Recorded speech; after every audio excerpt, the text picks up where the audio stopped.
Greetings, everyone. Welcome back to the channel. The elephant, they say, has the longest memory.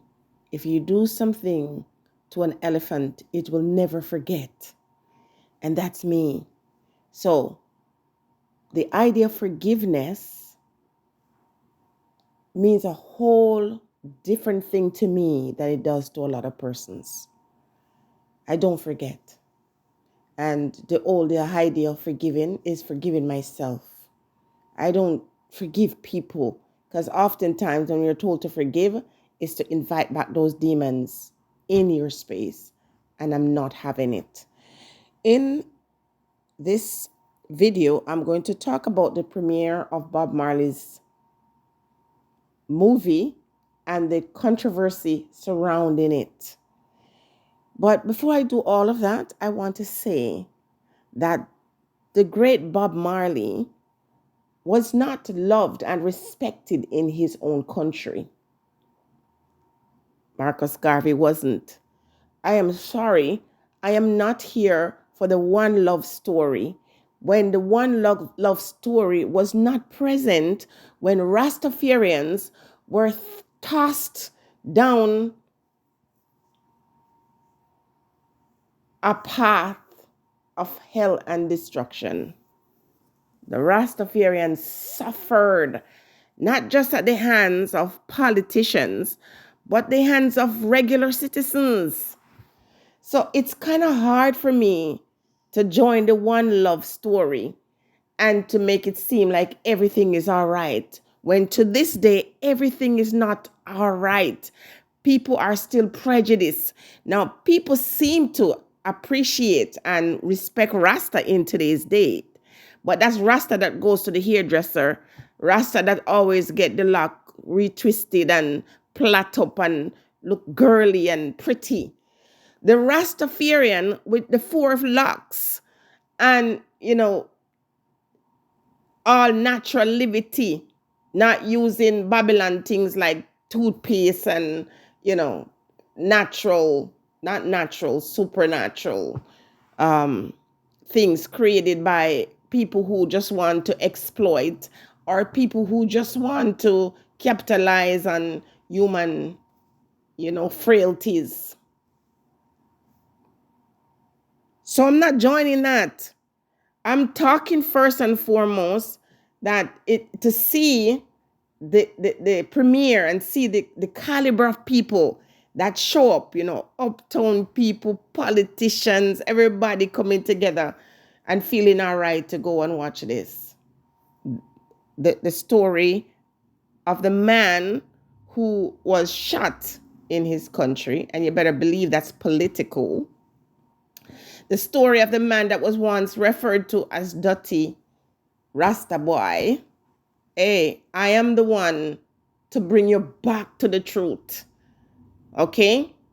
And it is not that people cannot change, but the truth of the matter is the ones who are changing now towards Bob Marley and his legacy, these are the ones who only see him now because of the legacy that he created.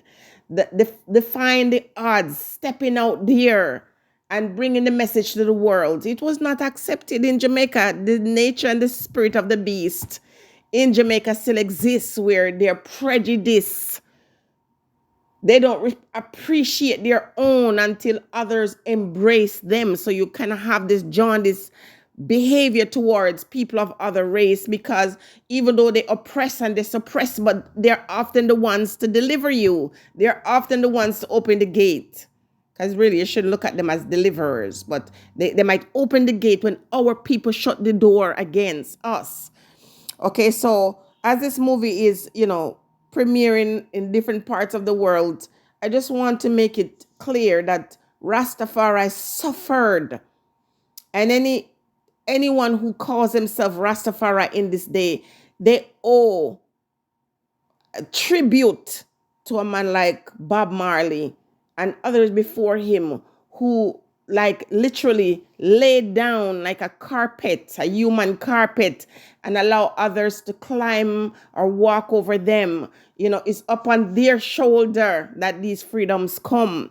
At the time when Bob Marley is going to different parts of the world to sing, and to celebrate himself as an African man, African redemption, and, in the struggle with people in Africa, reminding them through his songs, giving them strength. Do you know what it's like to be going through tribulation and have someone, a voice in the wilderness calling out and saying, listen, I'm here with you.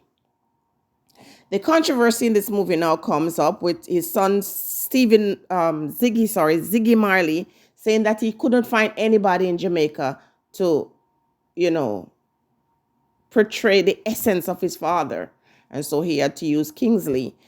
And, there's a lot of person upset about it. I don't agree. I don't think that it is possible not to find someone in Jamaica to act the role. We're looking for actors. And listen, Jamaica is full with talent.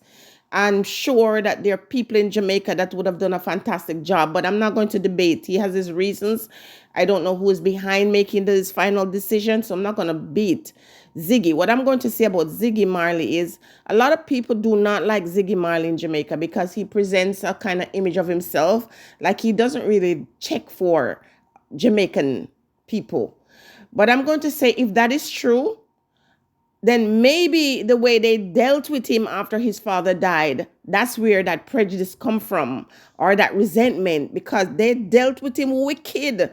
As a little teenage boy singing, they turned on him and said, oh, he's trying to follow like his father's footstep. They tore him up. I remember. I am about a year older than Ziggy. I remember how they did him wrong. I remember members of my family cussing him and saying, oh, he's trying to be like Bob Marley, the descendant of the man. Who should he imitate or emulate? His father. They trashed him. So when you hear them coming now to say, oh, he's a whatever and a whatever, maybe he feels resentful because you never appreciate him. You never nurtured him. You never encouraged him to continue in the footsteps of his father. So now he's turned to other white people who have supported him, and he's married to a white woman or a Jewish woman or whatever. It doesn't matter to me. I'm just saying that maybe he's turning to the other people who treated him with love because we didn't. So it seems like they don't like their own people, and it seems like, oh, none of these boys are with people who look like their mother. But hey, we don't decide for people. At the end of the day, Bob Marley was a biracial man, black man and a white man. His mother's a black woman and his father's a white man. So if his descendants choose to align themselves with the other part of their race, who are we to get so upset? That is not important at the end of the day. He could have found someone in Jamaica. We have the Norman Manley School of Arts. You can't tell me nothing. Why he chose to do that, was it even in his hands to choose or to decide, is a whole other thing. Ziggy went to Jamaica at one point and talked about how they treated him badly at a hotel or whatever, and he came out and spoke on it. But Ziggy, you didn't get the love and the support, because at the end of the day, you tried to make yourself look like a victim, but you were not. The people are going through this on a daily basis, and so when you experience that at a hotel, it's just a reminder at the end of the day of how our people are often treated. And sometimes because you are in a privileged position, you bear your father's name and you own your own skills and your own rights. But when you get to see this, it's a reminder so you don't forget yourself, because it doesn't matter how much money you have, Ziggy. It doesn't matter how much fame you have. It doesn't matter how much support you get. At the end of the day, you're a Rasta man. And at the end of the day, you're part African, if I may put it that way. So I'm not going to join anybody. I'm going to do another video. I try to keep these two separate, related to some comments made by Ziggy as it relates to his mother, and the whole debate that's going on now about him shading his father's ex-woman. We're going to keep that brief for now. The movie, I'd like to see this movie. I'm not sure if I'm going to wait for it to be on TV. But bless up the memories of this Rastaman Bob Marley. We have a lot to give thanks for the work that he has done. He was not a perfect man, he was a man. And so if you are a man, you are just human. Support if you can. Stay blessed.